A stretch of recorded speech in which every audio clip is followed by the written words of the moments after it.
இசைஞானி இளையராஜாவுடைய மகளான பவதாரணியின் ஆன்மா சாந்தி அடையணும் அப்படின்னு நினைக்கிறவங்க இந்த வீடியோக்கு ஒரு லைக் கொடுத்துட்டு தொடர்ந்து இந்த வீடியோவை பாருங்க. இளையராஜாவுடைய மகள் பவதாரணியின் உடல் இலங்கையிலிருந்து சென்னைக்கு கொண்டு வரப்பட்டு தீநகரில் உள்ள இளையராஜாவின் இல்லத்தில் அஞ்சலிக்காக வைக்கப்பட்டுள்ளது. இன்றிரவு 10 மணிக்கு மேல் அவரது உடலானது தேனி மாவட்டம் பண்ணைபுரத்திற்கு கொண்டு செல்ல உள்ளதாக தகவல்களும் வெளியாகியுள்ளது. இளையராஜாவின் மகளும் பிரபல பாடகியுமான பவதாரணி நேற்று ஜனவரி 25ஆம் தேதி மாலை 5 மணி அளவில் காலமானார். கடந்த சில ஆண்டுகளாக இவர் புற்றுநோயால் பாதிக்கப்பட்டிருந்த நிலையில் இலங்கையில் சமீபத்தில் புற்றுநோய் ஆயுர்வேத மருத்துவ சிகிச்சையை பெற்று வந்தார். சிகிச்சை பலனின்றி நேற்று இலங்கையில் காலமானார். அவருடைய திடீர் மறைவு திரைத்துறையில் பெரும் சோகத்தையும் அதிர்ச்சியையும் ஏற்படுத்தியுள்ளது.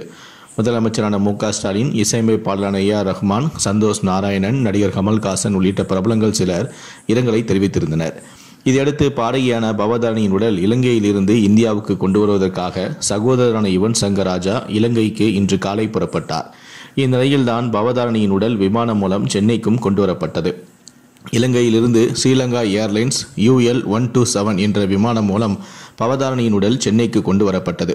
கொழும்பில் உள்ள தனியார் மருத்துவமனையில் பிரேத பரிசோதனை முடிந்து இன்று பவதாரணியின் உடல் சென்னைக்கும் வந்தது. பவதாரணியின் உடலை பெறுவதற்காக அவரது சகோதரன கார்த்திக் ராஜா, இயக்குனர் வெங்கட் பிரபு ஆகியோர் சென்னை விமான நிலைய கார்கோ பிரிவுக்கு வந்திருந்தனர். அவர்கள் அங்கிருந்து பவதாரணியின் உடலை பெற்றும் கொண்டனர். பவதாரணியின் உடலானது தியாகராய நகரில் உள்ள இளையராஜா இல்லத்திற்கு கொண்டு செல்லப்பட்டது.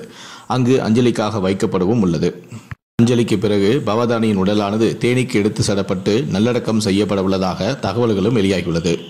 இந்நிலையில்தான் பவதாரணி புற்றுநோயால் இறக்கவில்லை எனவும் அவருடைய மரணத்திற்கு காரணம் இதுதான் என்ற ஒரு அதிர்ச்சியான தகவல் வெளியாயிருக்கு. அதாவது கடந்த ஒரு வாரத்துக்கு முன்புதான் இலங்கைக்கு சென்ற பவதாரணி அங்கு ஒரு வீடை வாடகைக்கு எடுத்து ஆயுர்வேத சிகிச்சைப்படி தன் கணவனுடன் தங்கி புற்றுநோய்க்கான சிகிச்சை எடுத்து வந்திருக்கிறார்.